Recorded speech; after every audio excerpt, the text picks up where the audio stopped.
ওম শান্তি। আজিৰ তাৰিখ 22 ছেপ্টেম্বৰ 2025 বৰ্ষ।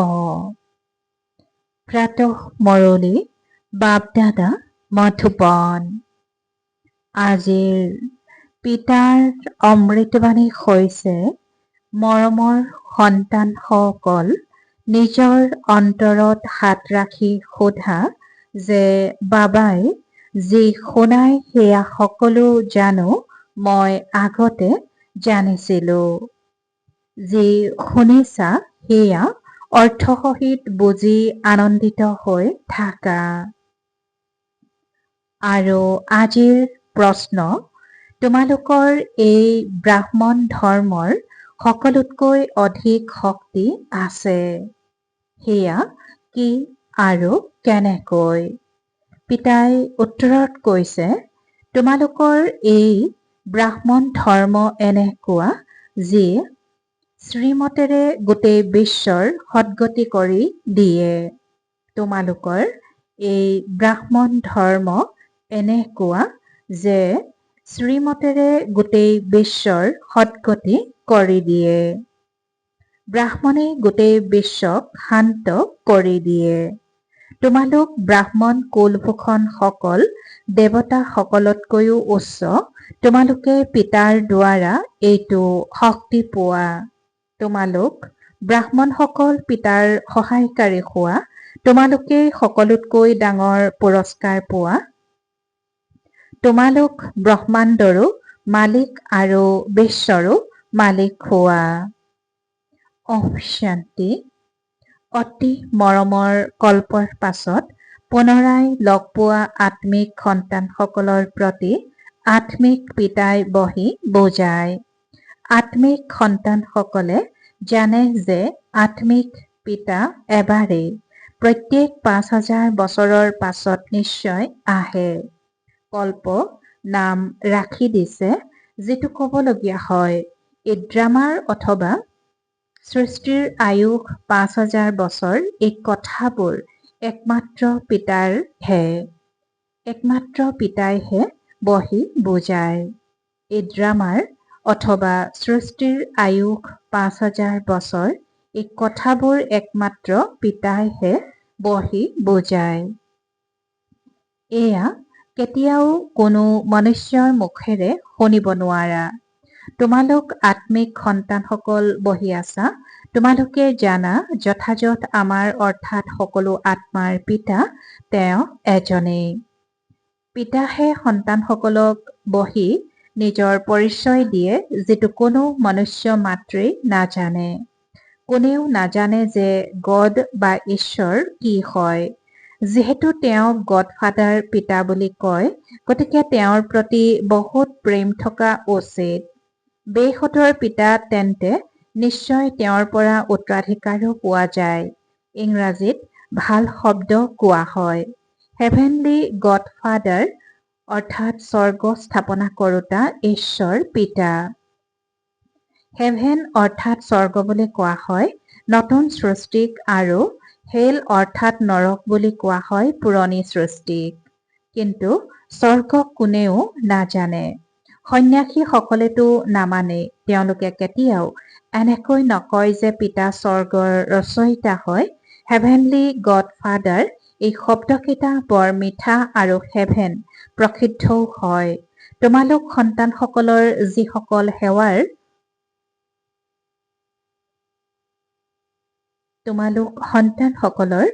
যিসকল সেৱাৰ যোগ্য, তেওঁলোকৰ বুদ্ধিত স্বৰ্গ আৰু নৰকৰ গোটেই চক্ৰ, সৃষ্টিৰ আদি মধ্য অন্ত বুদ্ধিত ঘূৰি থাকে। সকলোৱেতো একৰস সেৱাধাৰী নহয়। তোমালোকে পুনৰাই নিজৰ ৰাজধানী স্থাপনা কৰি আছা। তোমালোকে কবা, আমি আত্মিক সন্তানসকল পিতাৰ শ্ৰেষ্ঠতকৈও শ্ৰেষ্ঠ মতত চলি আছো। উচ্চতকৈও উচ্চ পিতাৰহে শ্ৰীমত। শ্ৰীমদ ভাগৱত গীতাৰো গায়ন কৰা হৈছে। এইখন হৈছে প্ৰথম নম্বৰৰ শাস্ত্ৰ। পিতাৰ নাম শুনাৰ লগে লগে উত্তৰাধিকাৰ স্মৃতিত আহি যায়। এইখন সৃষ্টিত কোনেও নাজানে যে ঈশ্বৰ পিতাৰ পৰা কি পোৱা যায়? প্ৰাচীন যুগ বুলি কয়, কিন্তু বুজি নাপায় প্ৰাচীন যুগ কোনে শিকালে। তেওঁলোকেতো শ্ৰীকৃষ্ণই শিকালে বুলি ক'ব, কিয়নো গীতাত শ্ৰীকৃষ্ণৰ নাম দি দিছে। তোমালোকে এতিয়া বুজি পোৱা যে পিতাইহে ৰাজযোগ শিকালে, যাৰ দ্বাৰা সকলোৱে মুক্তি, জীৱন মুক্তি পায়। এইটো বুজি পোৱা যে ভাৰততহে শিৱ বাবা আহিছিল, তেওঁৰ জয়ন্তীও পালন কৰে, কিন্তু গীতাত নাম লুপ্ত হোৱাৰ বাবে মহিমাও লুপ্ত হৈ গৈছে।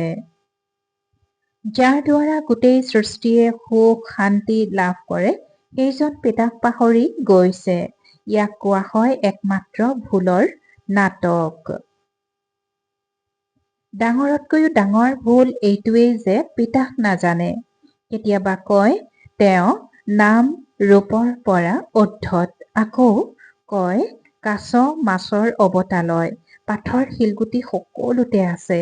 ভুলৰ পাছত ভুল হৈ গৈ থাকে, চিৰি তললৈ নামি যায়, কলা কম হৈ যায়, তমোপ্ৰধান হৈ গৈ থাকে। ড্ৰামাৰ পৰিকল্পনা অনুসৰি যিজন পিতা স্বৰ্গৰ ৰচয়িতা হয়, যিজনে ভাৰতক স্বৰ্গৰ মালিক কৰি তুলিলে, তেওঁক পাথৰ শিলগুটি সকলোতে আছে বুলি কৈ দিয়ে। পিতাই এতিয়া বুজায় তোমালোকে কেনেকৈ চিৰিৰ তললৈ নামি আহিছা, কোনেও একো গম নাপায়। ড্ৰামা কি সুধি থাকে। এই সৃষ্টি কেতিয়া ৰচা হৈছিল, নতুন সৃষ্টি কেতিয়া আছিল, তেতিয়া কৈ দিব লাখ লাখ বছৰ পূৰ্বে। এনেকৈ ভাবে যে পুৰণি সৃষ্টিৰটো এতিয়া বহুত বছৰ বাকী আছে। ইয়াক অজ্ঞান অন্ধকাৰ বুলি কোৱা হয়। গায়নো আছে, সদগুৰুৱে জ্ঞানৰূপী কাজল লগালে, অজ্ঞান অন্ধকাৰ বিনাশ হ'ল। তোমালোকে বুজি পোৱা ৰচয়িতা পিতাই নিশ্চয় স্বৰ্গই ৰচনা কৰিব। পিতাহে আহি নৰকক স্বৰ্গ কৰি তোলে। ৰচয়িতা পিতাহে আহি সৃষ্টিৰ আদি মধ্য অন্তৰ জ্ঞান শুনাই আহেও অন্তিমত। সময়টো লাগে নহয়, এয়াও সন্তানসকলক বুজাইছে। জ্ঞানত ইমান সময় নালাগে যিমান স্মৃতিৰ যাত্ৰাত লাগে। 84 জন্মৰ কাহিনী যেন এটা কাহিনীহে। আজিৰ পৰা 5000 বছৰ পূৰ্বে কাৰ ৰাজ্য আছিল, সেই ৰাজ্য কলৈ গল। তোমালোক সন্তানসকলৰ এতিয়া গোটেই জ্ঞান আছে। তোমালোক হওঁতে কিমান সাধাৰণ, অজামিলৰ দৰে পাপী, অহল্যাসকল, কুজাসকল, ভিলনীসকল অৰ্থাৎ নিজ শ্ৰেণীৰ লোক, তেওঁলোকক কিমান উচ্চ কৰি তোলে। পিতাই বুজায় তোমালোক কিহৰ পৰা কি হৈ গলা। পিতা আহি বুজায় পুৰণি সৃষ্টিৰ অৱস্থা চোৱা, এতিয়া কেনেকুৱা। মনুষ্যই একোৱেই নাজানে যে সৃষ্টিৰ চক্ৰ কেনেকৈ ঘূৰে। পিতাই কয় তোমালোকে নিজৰ অন্তৰত হাত থৈ সোধা, আগতে এইবোৰ জানিছিলোনে? একোৱেই জনা নাছিলো, এতিয়া জানা। বাবা পুনৰ আহি আমাক বিশ্বৰ বাদশ্বাহী দিয়ে। কাৰো বুদ্ধিত উদয় নহব যে বিশ্বৰ বাদশ্বাহী কি হয়। বিশ্ব মানে গোটেই সৃষ্টিখন। তোমালোকে জানা পিতাই আমাক এনেকুৱা ৰাজ্য দিয়ে, যাক আমাৰ পৰা আধাকল্পলৈকে কোনেও কাঢ়ি নিব নোৱাৰে। গতিকে সন্তানসকল কিমান আনন্দিত হোৱা উচিত। পিতাৰ পৰা কিমান বাৰ ৰাজ্য লৈছা। পিতা সত্য সৎ শিক্ষকো হয় আৰু সদগুৰু হয়। কেতিয়াও শুনা নাই, এতিয়া অৰ্থসহিত তোমালোকে বুজি পোৱা। তোমালোক সন্তান হোৱা, পিতাকটো স্মৰণ কৰিব পাৰা। আজিকালি সৰুকালতে গুৰুৰ শৰণাপন্ন কৰি দিয়ে। গুৰুৰ চিত্ৰ তৈয়াৰ কৰিও ডিঙিত পিন্ধে বা ঘৰত বহি ঘৰত ৰাখি থয়। ইয়াতো আচৰিত কথা। পিতাজী কৈছে যে আজিকালি সৰুকালতে গুৰুৰ শৰণাপন্ন কৰি দিয়ে। গুৰুৰ চিত্ৰ তৈয়াৰ কৰিও ডিঙিত পিন্ধে বা ঘৰত ৰাখি থয়। ইয়াতো আচৰিত কথা। পিতা শিক্ষক সদগুৰু সকলো এজনেই। পিতাই কয় মই লগত লৈ যাম। তোমালোকক সুধিব কি পঢ়া, কবা আমি নতুন সৃষ্টিত ৰাজ্যপ্ৰাপ্ত কৰাৰ বাবে ৰাজযোগৰ পাঠ পঢ়ো। এয়া হয় ৰাজযোগ। যেনেকৈ বেৰিষ্টাৰ যোগ থাকে তেন্তে নিশ্চয় বুদ্ধিযোগ বেৰিষ্টাৰৰ ফালেই যাব। শিক্ষকক নিশ্চয় স্মৰণটো কৰিবই নহয়। তোমালোকে কবা আমি স্বৰ্গৰ ৰাজ্য প্ৰাপ্ত কৰাৰ বাবেই পঢ়ো। কোনে পঢ়ায়? শিৱ বাবা ভগৱানে। তেওঁৰ নামটো এটাই যিটো প্ৰচলিত হৈ আহিছে। ৰথৰ নামটো নাই। মোৰ নাম হয় শিৱ। পিতা শিৱ আৰু ৰথত ব্ৰহ্মা বুলি কয়। পিতা শিৱ আৰু ৰথক ব্ৰহ্মা বুলি কব। তোমালোকে এতিয়া জানা এয়া কিমান আশ্চৰ্যজনক কথা। শৰীৰটো এটাই, এওঁক ভাগ্যশালী ৰথ বুলি কিয় কয়? কিয়নো শিৱ বাবা প্ৰৱেশ কৰে, তেন্তে নিশ্চয় দুটা আত্মা হল। এয়াও তোমালোকে জানা। অন্য কাৰো এইটো খেয়ালো নাহে। এতিয়া দেখুৱাই ভাগীৰথে গংগাক আনিলে, পানী আনিলে নেকি? তোমালোকে এতিয়া বাস্তৱত দেখিবলৈ পোৱা কি আনিছে আৰু কোনে আনিছে? কোনে প্ৰৱেশ কৰে? পিতাই কৰে নহয়। মনুষ্যৰ শৰীৰত জানো পিতাই কৰে নহয়। মনুষ্যৰ শৰীৰত জানো পানী প্ৰৱেশ কৰিব? জটাৰ পৰা পানী ওলাব জানো? এই কথাবোৰ ওপৰত মনুষ্যই কেতিয়াও খেয়ালো নকৰে। পিতাজী কৈছে যে তোমালোকে এতিয়া বাস্তৱত দেখিবলৈ পোৱা কি আনিছে, কোনে আনিছে আৰু কোনে প্ৰৱেশ কৰে? পিতাই কৰে নহয়। মনুষ্যৰ শৰীৰত জানো পানী প্ৰৱেশ কৰিব? জটাৰ পৰা পানী ওলাব জানো? এই কথাবোৰৰ ওপৰত মনুষ্যই কেতিয়াও খেয়ালো নকৰে। কোৱাই হয় ধৰ্মই শক্তি, ধৰ্মত শক্তি থাকে। কোৱা সকলোতকৈ বেছি কোনটো ধৰ্মৰ শক্তি আছে? ব্ৰাহ্মণ ধৰ্মৰ। হয়, এইটো ঠিক যে কিছু শক্তি আছে সেয়া ব্ৰাহ্মণ ধৰ্মৰহে আছে আৰু কোনো ধৰ্মত কোনো শক্তি নাই। তোমালোক এতিয়া ব্ৰাহ্মণসকলে শক্তি পায় পিতাৰ পৰা, যাৰ দ্বাৰা তোমালোক আকৌ বিশ্বৰ মালিক হোৱা। তোমালোকৰ কিমান অধিক শক্তি আছে? তোমালোকে কবা আমি ব্ৰাহ্মণ ধৰ্মৰ হওঁ, কাৰো বুদ্ধিত ধাৰণ নহব। বিৰাট ৰূপো যদিও সাজিছে, কিন্তু সেয়াও আধা। মুখ্য ৰচয়িতা আৰু তেওঁৰ প্ৰথম ৰচনা কোনেও নাজানে। পিতা হৈছে ৰচয়িতা, আকৌ ব্ৰাহ্মণ হৈছে টিকনি, আটাইতকৈ উচ্চ। ইয়াত শক্তি আছে। কেৱল পিতাক স্মৰণ কৰিলেই শক্তি পোৱা যায়। সন্তানসকলটো নিশ্চয় ক্ৰমানুসৰিয়েই হব নহয়। তোমালোক হৈছা এই সৃষ্টিত সৰ্বোত্তম ব্ৰাহ্মণ কুলভূষণ, দেৱতাসকলতকৈও উচ্চ। তোমালোকে এতিয়া শক্তি পোৱা। সকলোতকৈ অধিক শক্তি আছে ব্ৰাহ্মণ ধৰ্মত। ব্ৰাহ্মণে কি কৰে? গোটেই বিশ্বক শান্ত কৰি দিয়ে। তোমালোকৰ ধৰ্ম এনেকুৱা যে শ্ৰীমতৰ দ্বাৰা সকলোৰে সদ্গতি কৰে। সেইবাবে পিতাই কয় তোমালোকক নিজতকৈও উচ্চ কৰি তোলো। তোমালোক ব্ৰহ্মাণ্ডৰো মালিক আৰু বিশ্বৰো মালিক হোৱা। গোটেই বিশ্বত তোমালোকে ৰাজত্ব কৰিবা। এতিয়া গাই নহয় ভাৰত আমাৰ দেশ। এতিয়া গাই নহয় যে ভাৰত আমাৰ দেশ। কেতিয়াবা মহিমাৰ গীত গায়, কেতিয়াবা আকৌ কয় ভাৰতৰ কি অৱস্থা। নাজানেই যে ভাৰত ইমান উচ্চ কেতিয়া আছিল। মনুষ্যইটো ভাবে স্বৰ্গ অথবা নৰক ইয়াতেই। যাৰ ধন গাড়ী মটৰ আদি আছে তেওঁলোক স্বৰ্গত আছে। এইটো বুজি নাপায় যে স্বৰ্গ বুলি নতুন সৃষ্টিকহে কোৱা হয়। ইয়াত সকলোবোৰ শিকিব লাগে। বিজ্ঞানৰ কলাও আকৌ তাত কামত আহে। এই বিজ্ঞানেও তাত সুখ দিয়ে। ইয়াততো এই সকলোবোৰৰ পৰা অল্পকালৰ সুখ পোৱা যায়। তাত তোমালোক সন্তানসকলৰ বাবে এয়া স্থায়ী সুখ হৈ যাব। ইয়াত সকলোবোৰ শিকিব লাগে, যাৰ অৰ্থাৎ সংস্কাৰ লৈ যাব। কোনো নতুন আত্মা নাহে, যিয়ে শিকিব। ইয়াৰ সন্তানেই বিজ্ঞানৰ কৌশল শিকি তালৈ যায়, বহুত বুদ্ধিমান হৈ যাব। সকলো সংস্কাৰ লৈ যাব, আকৌ তাত কামত আহিব। এতিয়া হৈছে অল্পকালৰ সুখ, পাছত এই বোমা আদিয়ে সকলোৰে নাশ কৰি দিব। মৃত্যু অবিহনে শান্তিৰ ৰাজ্য কেনেকৈ হব? ইয়াততো অশান্তিৰ ৰাজ্য। এয়াও তোমালোকৰ মাজত ক্ৰমানুসৰি আছে। যিয়ে বুজি পায় আমি প্ৰথমতে নিজৰ ঘৰলৈ যাম, আকৌ সুখধামলৈ আহিম। সুখত পিতাটো নাহেই। পিতাই কয় মোকো বানপ্ৰস্থ ৰথ লাগে নহয়। ভক্তি মাৰ্গততো সকলোৰে কামনাবোৰ পূৰণ কৰি আহিছে। বাৰ্তাবাহকসকলকো দেখুৱাইছো কেনেকৈ ভক্তসকলে তপস্যা পূজা আদি কৰে, দেৱীসকলক সজাই পূজা আদি কৰি আকৌ সমুদ্ৰত ডুবাই দিয়ে। কিমান খৰচ হয় সোধা, এয়া কেতিয়াৰ পৰা আৰম্ভ হৈছে? তেতিয়া ক'ব যে পৰম্পৰাগতভাৱে চলি আহিছে। কিমান দিগ্ভ্ৰান্ত হৈ ঘূৰি থাকে, এয়া সকলো ড্ৰামা। পিতাই বাৰে বাৰে সন্তানসকলক বুজাই, মই তোমালোকক বহুত অমায়িক কৰি তুলিবলৈ আহিছো। এই দেৱতাসকল কিমান অমায়িক, এতিয়াতো মনুষ্য কিমান কটু। যিসকলে পিতাক বহুত সহায় কৰিছিল তেওঁলোকৰ পূজা কৰি থাকে, তোমালোকৰো পূজাও হয়, পদো তোমালোকে উচ্চ প্ৰাপ্ত কৰা। পিতাই নিজেই কয়, মই তোমালোকক নিজতকৈও উচ্চ কৰি তোলো। উচ্চতকৈও উচ্চ ভগৱানৰ হৈছে শ্ৰীমত। উচ্চতকৈও উচ্চ হৈছে,